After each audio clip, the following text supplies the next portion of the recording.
What's up, you guys? Joined today by my brother Hiron, and whom many of you know as Professor Pedro Sauer. For us, Uncle Pedro. You guys, critical discussion. What is self-defense? And you guys are like, well, you've seen every other YouTube video you guys have put out. They know how we talk about it. They know the general discussion. Self-defense is headlock defense, eye gouge defense, kick defense, punch block series from the guard, headbutt defense, distance management, multiple attackers. We've seen all your videos. You don't know, we know self-defense. Well, guess what? You know 10%. You guys, let's take him 90%. Let's take him the rest of the way. Let's take him further. Let's take him further. Think of this word, self-defense. It could also be known as self-preservation, self-protection, self-efficiency. So let's go deeper down a couple rabbit holes here about how big self-defense really is. And if you understand what we talk about today, what it's going to impact their jiu-jitsu and give you the slightest chance more to end up here training after 40 years, legendary status. Talk to him, Pedro. Well, self-defense means you got to protect your joints at any time. No matter who is your partner, no matter what you're doing, you have to always be aware of your surroundings. Be aware of what the possibility that somebody can do, anything that can be done against you. And what you do, if you train it slow, you train it smart in the beginning, and you understand all the kind of gray areas between you and your partner, we start sharing moves like a 50-50 share. I don't want to put 100% trust and give all my joints to you guys to stretch and to bend my arm. Hope he doesn't break you. I hope that you're going to be falling in the right direction, that you're going to do everything by the book. I want to share that. I want to have 50% responsibility too to protect my joints. Like, this is not 100% on my partner. It is half and half. And it's easy on my pride. It's easy when you guys train, and it's easy to progress too, because I'm not putting 100% on me, on my partner. So we're sharing. Like this, we both can progress. We both can kind of get in the same kind of level in a very easy way with protection, because otherwise our life's going to be very short on the mat. The lifespan of jiu-jitsu, what, 3 months, 5 months is average. 3 to 5 months. Most people are gone because they don't understand this self-preservation, protect your joint concept. And this 50-50 is very interesting. So you're saying that someone goes for an armbar from the mount, they catch it.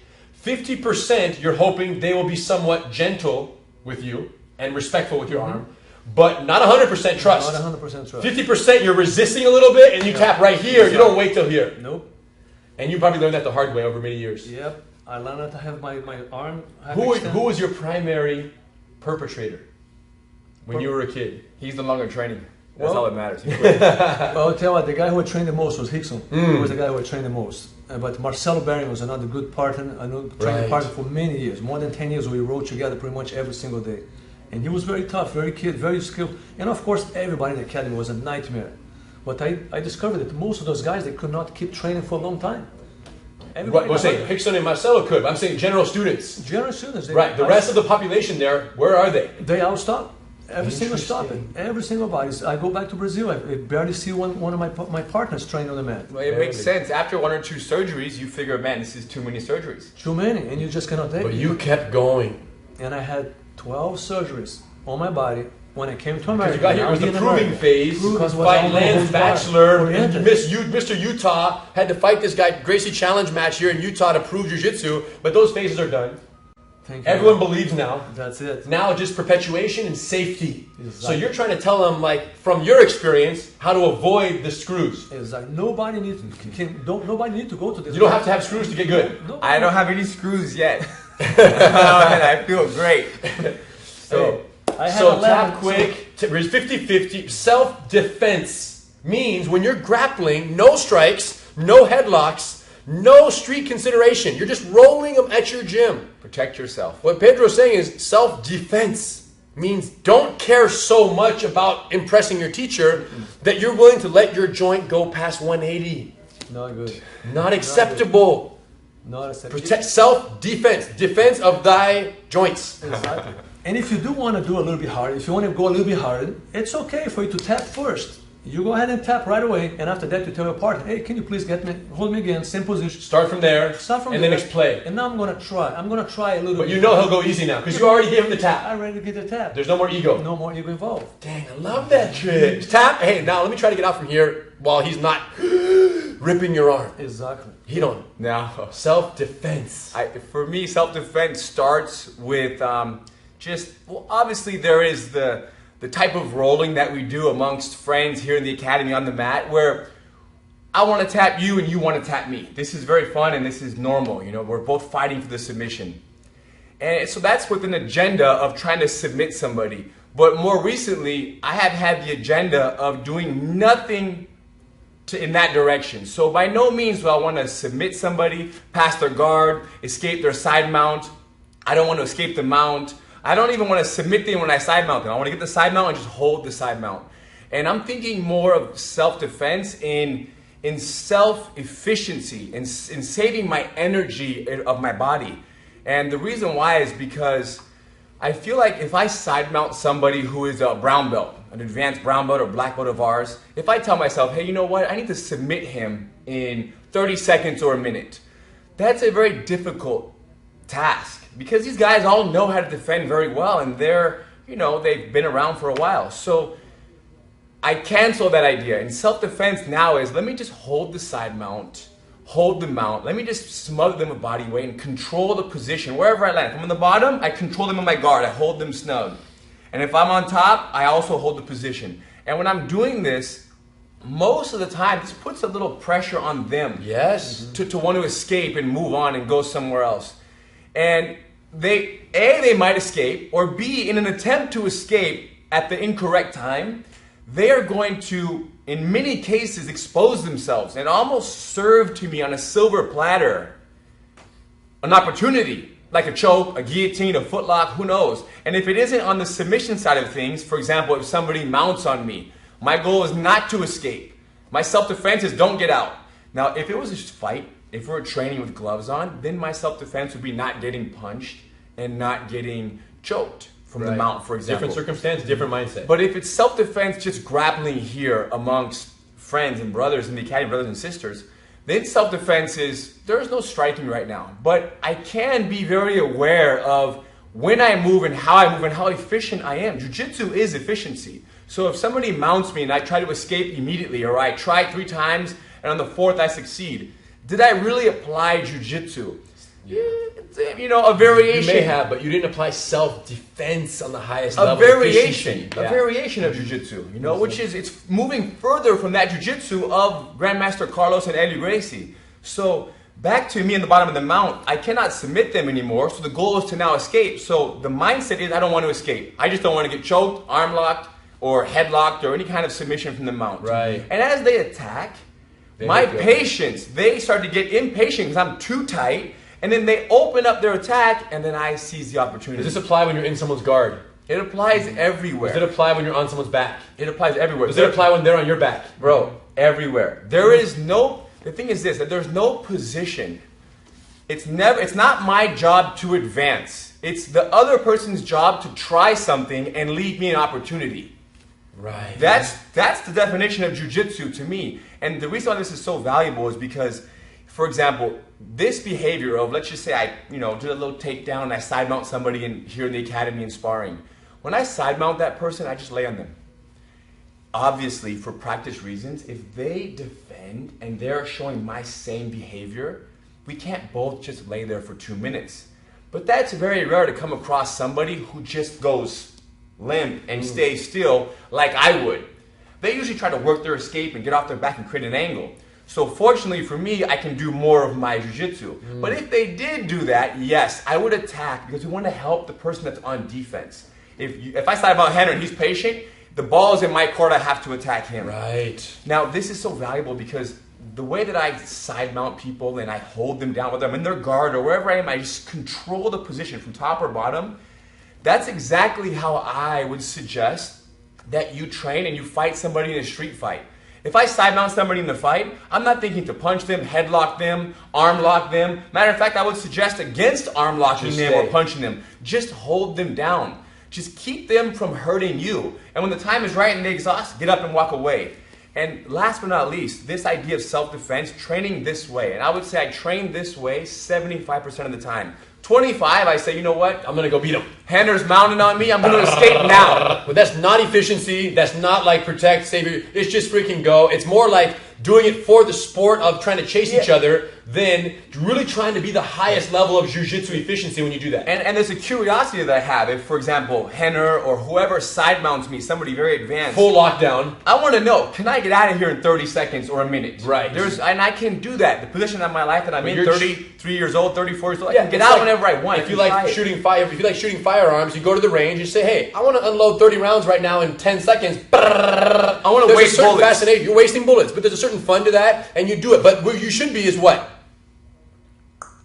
Now, one shot, one kill. And that's good to do. Now the question is this: you cannot escape this. Nobody can escape this, and it is aging.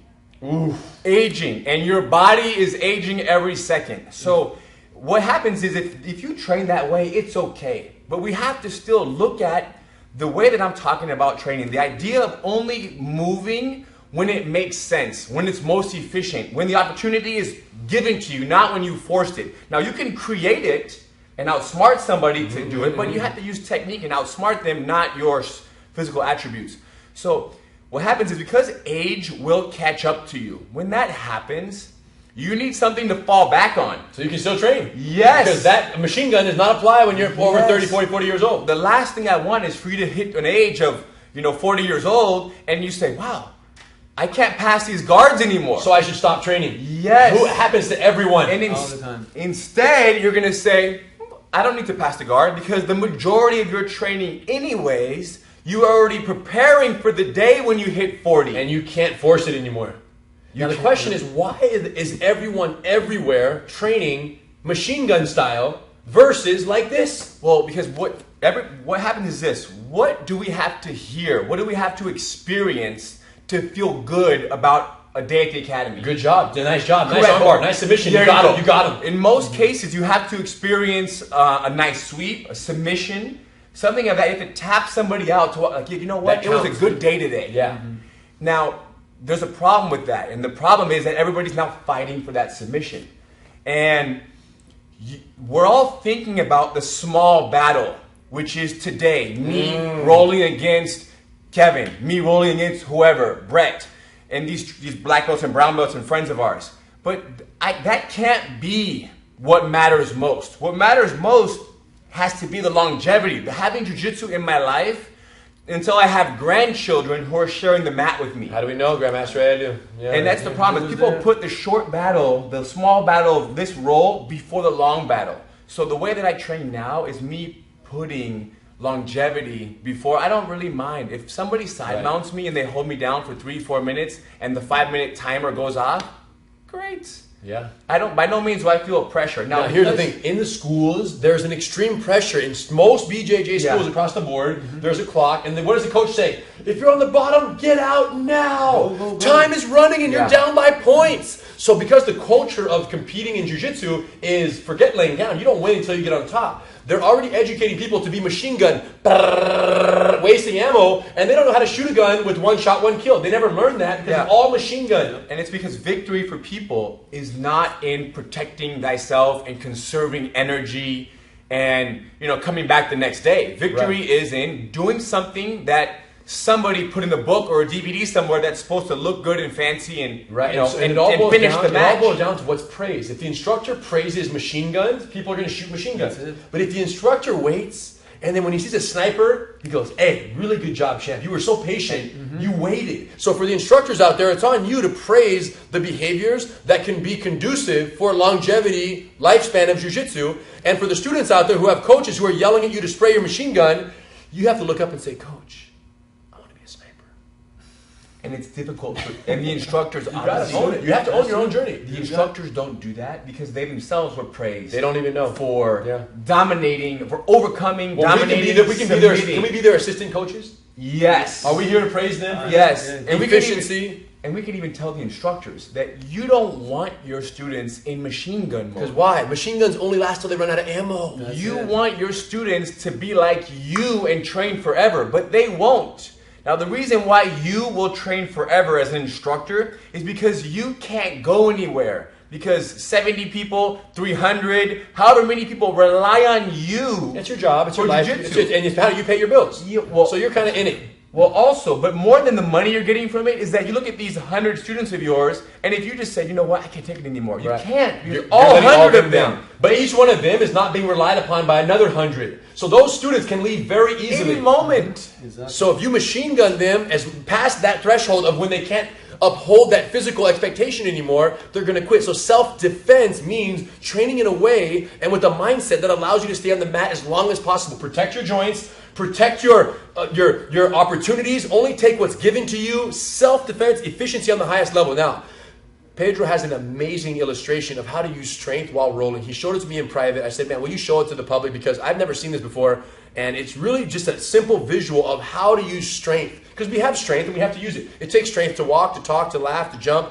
It takes strength to do jiu-jitsu. But how to use strength can determine whether you can train for 5, 10, 20 minutes, an hour straight, or like my grandfather, fight for 3 hours and 40 minutes nonstop. Exactly. Can you please show them real quick? Just face this way so they can see the illustration. So basically, the idea is try to not to use too much muscle, try to hold, try to not to grab too much material. How do most people do it wrong? Well, they grab, they hold material, they hold everything. When the moment you clamp your tense, arm, everything's stiff. So right now, I feel bicep tension, I feel tricep tension, I feel forearm and kind of anterior forearm here tension. I feel tension everywhere. Everything's burning. So it doesn't matter if he holds tight. I can just bend straight down. It's easy to bend. That's it. And it's because. Like you mentioned it, but if this is tense, you're helping me. I'm helping. The bicep is trying to do this. Right. So if everything's tense, it's like if I just flex my own arm you're almost helping the bend. Feel it bend, yeah. But if you want to prevent the arm from being bent, you don't need to flex everything. Nope. Show us how. Actually, should not even grab nothing. You can see my hand here doesn't even going to bend it. You're going to start bending over there. And don't get me wrong, I want you guys to try this at home, just to see if you can bend each other's arm. So what muscle are you? So right there, his bicep is totally relaxed. His forearm is totally relaxed. Everything's relaxed. So 75% has been saved, and all he's using is a little tricep. That's it. And he's using the lever of my shoulder to not have his arm bent. Yep. Now the problem is, for 90% of you guys out there, when you want your arm to be not bent, you'll just tense up your arm, not realizing that it's all in framing, bone structure, and leverage.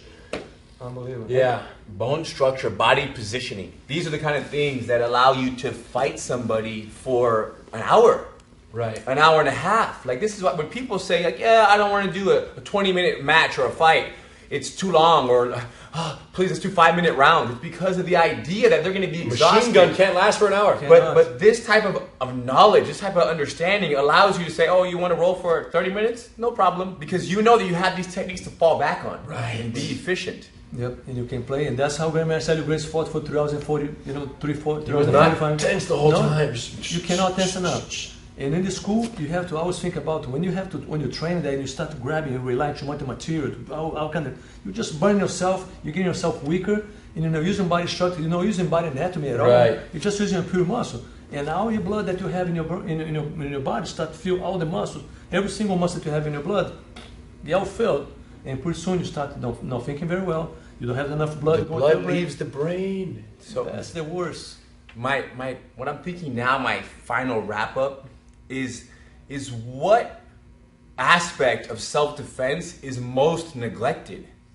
Right. The one we most publicized that we've talked about so much, which is a huge deal to us because it is neglected everywhere, is the idea of training with someone who's striking at you, because 99% of people never do that. And because most people in the world want to know how to defend themselves in a street fight, we had to make it very clear that to know how to defend yourself in a street fight, you have to obviously train those type of techniques. Right.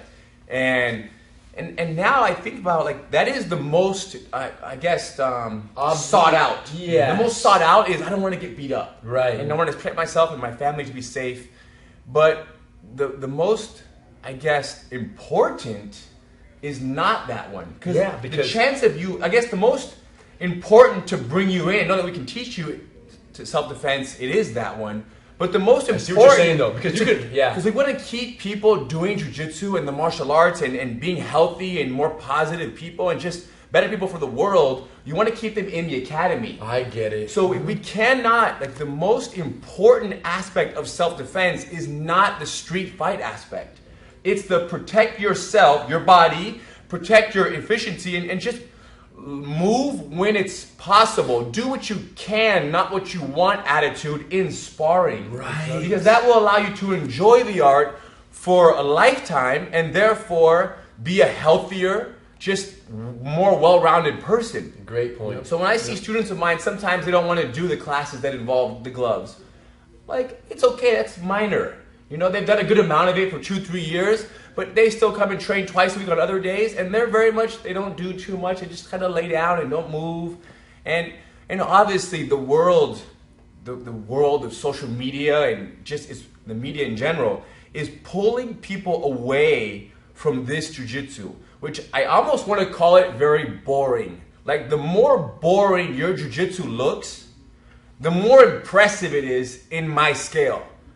And the more likely you're going to be training long. Yes, and the more likely you're going to be defending Simple. and you'll be able to defend yourself in a street fight. Yeah, because it's simple in the street fight. Because when you side mount someone in a street fight, if you just hold them down for 3 minutes, get up, walk away, you won the fight, it's over. Yeah. So these are the things that, like, you know, don't, obviously be intrigued, appreciate and respect these competitors that win these tournaments, and they put these machine gun masters. Techniques online that are very beautiful and flashy, and try the move and appreciate them, but know one thing, that they themselves might be training in 30 years, but anybody who fully adopts something of somebody who's a full competitor, full flashy machine gun flying techniques, if you follow that 100%, your lifespan is going to be 3-4 years max. 10% of somebody who adopts the very simple, I just want to control the fight wherever I land attitude.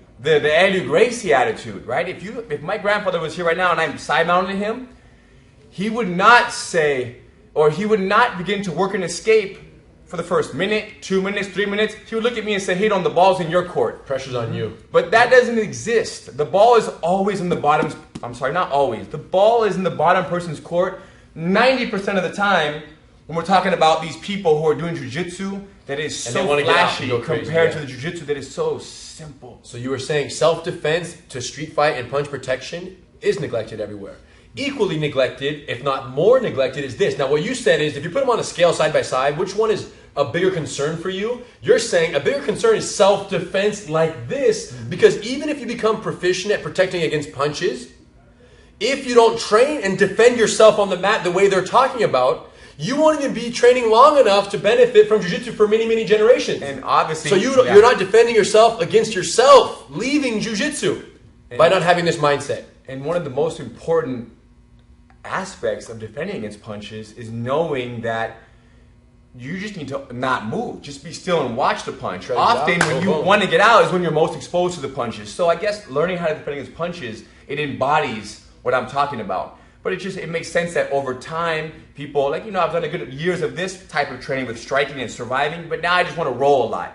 And it's fun, but it's not going to be your best friend when you hit a certain age. You guys, so here's the way I think about it. When I try to put my head around, am I grappling with a self-defense mindset? It's very easy to, there's a measure, there's a filter, there's a kind of a gauge that you can use really quickly at any moment in the grapple to find out, are you rolling with Hidon's kind of self-defense, Master Sauer's self-defense mindset that we're talking about. And here's how you do it. Anytime during the roll, wherever you are, if you just stop and ask yourself, at this exact moment, is my number one concern to address his objectives and neutralize them, or to impose my own objectives and defeat them? Do you see how you can tell? Mm-hmm. If you ask yourself at any point that question, you find out right away. Because if you're on the bottom of the side mount and you say, okay, is my number one objective right now to address and neutralize him or to impose my will? If the answer is impose my will, you're not doing self-defense. No. But if your answer to that question is no, right now all I care about is where he's thinking his submission, and I'm going to hold. Now, at the moment he steps over, I'm going to elbow escape. Mm-hmm. That's self-defense. So you put it in his court. That's the filter. It's very simple. At any point in the roll, is my number one concern to respect his offense and neutralize his objectives, or that is self-defense. Respect the offense. And that's self-defense. Or is right now my number one concern to annihilate this guy. Blah, blah, blah, blah, blah, blah, blah. Who cares what he wants? I'm going to go no matter what. And there's always a moment to get your submission or to get your escape. In there is mistakes. There's always a moment. And if there isn't a moment, what does that mean? It means that they themselves are they're not doing anything. Stop. They're self-defense too. Yes. Yep. Or they are given a chance there. They're given the opportunity. Maybe. They are exposing themselves. But the whole point is they could be doing, no, they'll say that there's no submission opportunity. They're just doing self-defense, and Hidon is side-mounted, and Hidon is doing self-defense, side-mount. That's okay. Both self-defense. Then you say, wow. You look up, you smile, you fist bump, you say, you're good. Then you go back down, and then just for the sake of shuffling the deck, you say, I'm going to throw my leg and do whatever. I'm going to mount. And this is where I say the word keep it playful. Because now it reaches the point where I mount somebody and I'm full controlling them. And you're respecting their escapes? Yes. Your self-defense? They're unable to escape, but I'm not really able to submit them. They're just self-defense too? Yes. So now the playful mindset that I have, what do? I say, you know what? I'm going to go for an arm lock that's not really there. Well, you've already accomplished your objective. Yes. So then let's just I've only accomplished half of them. I didn't submit them yet. Correct. Which is the ultimate. But they're not going to give it to you because they're self-defense. Yes. They've listened to the video. So my playful mind says, you know what? I'm going to go for an arm lock. It's not really there, but I'm going to go for it. Right. Just to shuffle the deck. But it's intentional. It's very obvious to you when this happens. Like it's a change in your mindset. Yes. You say, I'm going to now self-offense because I want to shuffle the deck. Yes. But the point we're trying to make here is that should be a deliberate shift in focus versus mount and blah, blah, blah, blah, blah, and side mount and choke and take it back and rip. There's not this annihilation mindset. It's very much neutralize, self-defense. I'm mounted, but I'm still self-defense against you. Yes. Self-defense, he stops. He stays self-defense. I say, oh, interesting. And then typically in that situation, whoever's on the offensive position should... I try to outsmart them, but they're still too good. They're too good. And you get to just keep the movement going. So I can now do self-defense. Then you keep it playful, and then you go and he escapes, and you self-defense something else. What keep it playful is not is everyone just flopping around, rolling over each other, letting go of positions. No. Because then you're missing the opportunity to practice control. You want to do that. You want to lay out side mount somewhere and just hold them. 20 seconds. Especially if they're going crazy to get out, you just hold. Especially. But the moment that they lie still, I continue to create movement because they basically told me that you won. That not only that I won, but that they are not going to take that route down that path. Right. I'm saying you won that engagement right there. That side mount, you've defeated them through self-defense. You've capitalized. You've burnt their energy. They don't want to get out, so they've surrendered. Not that I won, but or they're just so intelligent. Oof. I didn't win. They won because they're so smart that they're not going to move one muscle while I'm not moving. Right. So they're self-defense. So they basically they had a better hand than me. They put it back on you. They reversed it. Yeah. So, you guys, we just wanted to have this talk because we came here to Virginia, spent some time, had an amazing seminar, and of all the instructors in the world outside of the Gracie family, there's no one who represents self-defense and perpetuates more the idea of protect yourself, roll with energy efficiency, save body, save your joints, and take the opportunity when he gives it than this man right here. So it's an honor for us to be here collaborating, and this talk couldn't have happened in better company. And that's an obvious because this is a guy who has been around the Gracie family, so many Gracies for so long, right? And he's somebody who's still constantly traveling the world teaching. So not only did he learn so much for so many years, but he's continuously on the mat sharpening and training and keeping everything. There you go, beautiful. Guys. What is self-defense? It's way more than punches. It's the mindset, the only mindset that will allow you to stay on the mat this long. That's not even that long. Don't try to make that. Well, that's a good start. For most people, this is a good start. Yes, think about Eddie For me, that's a good milestone. And then once I reach this age, then I'm like, yo, I want to go all the way to 93, 95. Yep. Just think about Eddie Gracie. You guys, we're going all the way. The question is, when we get there, who's going to be with us? The ones who adopt this mindset. The rest, you guys came in, you enjoyed some chokes and arm bars, left, and that's it. The journey was short. So we hope that you guys can let this penetrate and know that it's way beyond. And if you guys got one or two nuggets that you can apply tomorrow, including that filter. Am I doing everything right now in respect of what they want? Or am I trying to impose what I want regardless of what they want? That's your filter. And right away you're going to know, are you a self-defense operator or are you a self-offense operator, machine gun status, and wasting ammo every step of the way? The way I look at it is when you leave here today and you go train tomorrow, try to do nothing, which of course still means control, but do very little and observe everything.